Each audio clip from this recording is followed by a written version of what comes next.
nama saya Fadila Akbar, saya angkatan 2008 program pendidikan Sosiologi Antropologi Universitas 11 Maret Surakarta.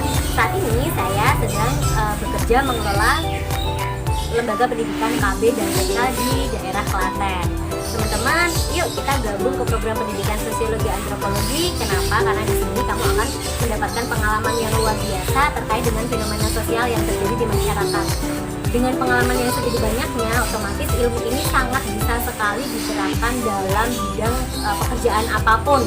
Termasuk saya ini, karena saya berkecimpung di dunia pendidikan anak usia dini, dan ilmu ini sangat bermanfaat sekali untuk saya terapkan. Jadi teman-teman jangan ragu ya, ayo kita gabung ke pendidikan Sosiologi Antropologi Universitas 11 Maret Surakarta.